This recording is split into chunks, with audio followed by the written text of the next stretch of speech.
at gabay ng magulang ay kailangan sa mga batang manonood.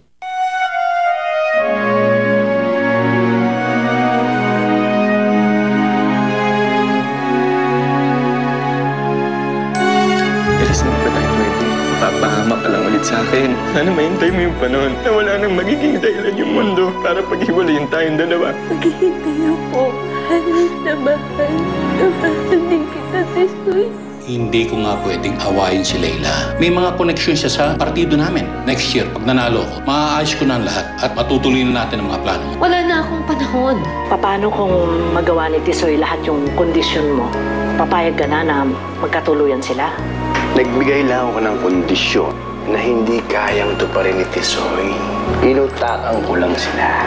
Sabi sa akin ni Douglas, nagkausap na raw kayo ni Sir Carlos. Sorry na tinanggap ko yung pera. Hindi ko kailangan ng pera ni Sir Carlos para umasenso, Lola. Kahit walang naniniwala sa akin, tutunayan ko sa kanilang lahat na kaya kong gawin yung mag-isa. Lahat na ginawa ko, lahat na binigay ko. Pero hanggang ngayon, hindi ko pa rin maisahan si Leila. Hindi ko pa rin makuha ang anak ko. At pati si Henry, napilit niya na talikuran ako.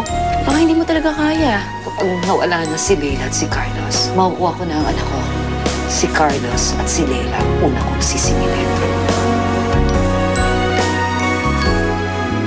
Sinabi sa akin ni Yaya Brit, yung tungkol sa ginawa mo. Anong ginawa ko? Yung kay Tisoy, nakipag-deal ka daw with that boy.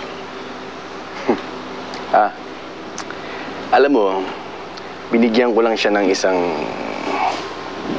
imposibleng kondisyon. Yun lang yun.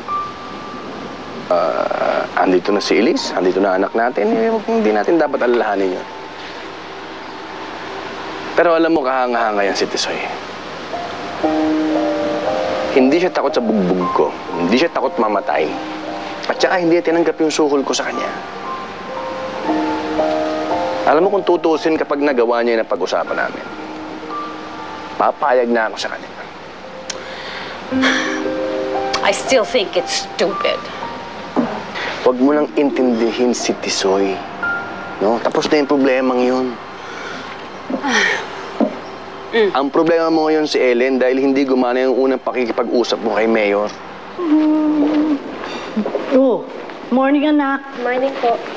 Papasok ka na? Opo eh. Kasi dami ko ng absent.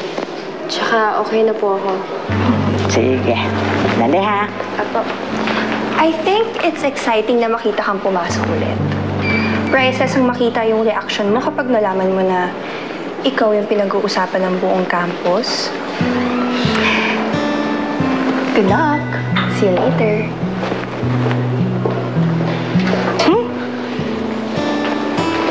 Elise, huwag mo pakinggan yung babae na yan. Yaya, si Mami tsaka si Daddy. Ay, ayun oh, nasa pool. Anak, pakipuntahan naman oh, sabihin mo, mag-aalmusal na ha. Please. Sige po. Sige, anak ko. You know what, Carlos, I'm tired of talking. Kung gusto nila ng laban, bibigyan ko sila ng laban. Kung naidispatcha ko yung Ellen dati, magagawa ko ulit ngayon. Sino tinakot nila? Ellen? Sino pong Ellen yung pinag-uusapan niyo? Ote, alis ka na agad? Kinailangan ko lang huminga at mag-isip. Kaya ako nandito.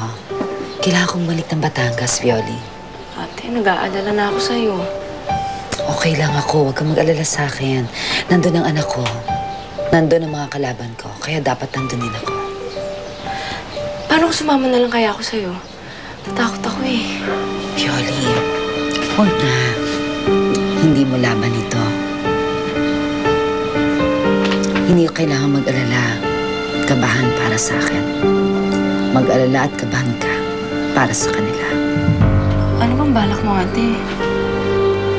Sino po yung Ellen na pinag-uusapan niyo? Nobody, Elise. Just this somebody from the hospital who's getting on my nerves. Wala yun.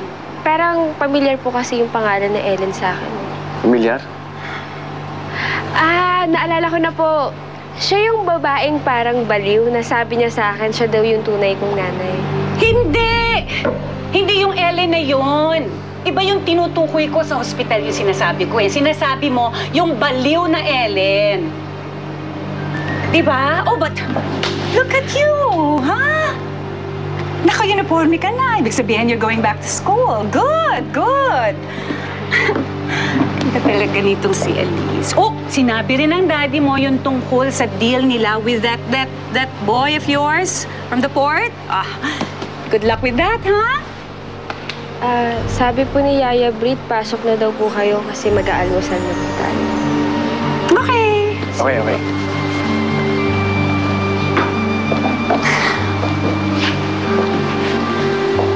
Nagkita na si Elise tsaka si Ellen. Ha? Bakit hindi mo sinabi sa akin? Matagal na yun. Bago pa natin nalaman na si Henry at si Ellen na. Oh, not that it matters now. Tas praning na praning ka noon. But look at that, si Elise. Ang alam niya, baliw yung babaeng yon. Pero of course, that could change kapag nagkita sila. Hindi dapat sila magkita. Kaayos lang namin ni Elise. Hindi sila dapat magkita ni Ellen. Carlos, ano bang ginagawa ko?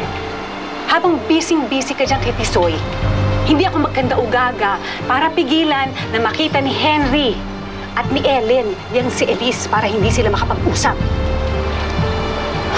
Hindi talaga ako papayag. Hindi ako papayag. Hindi sila dapat magkita. Kahit kailan hindi sila dapat magkita.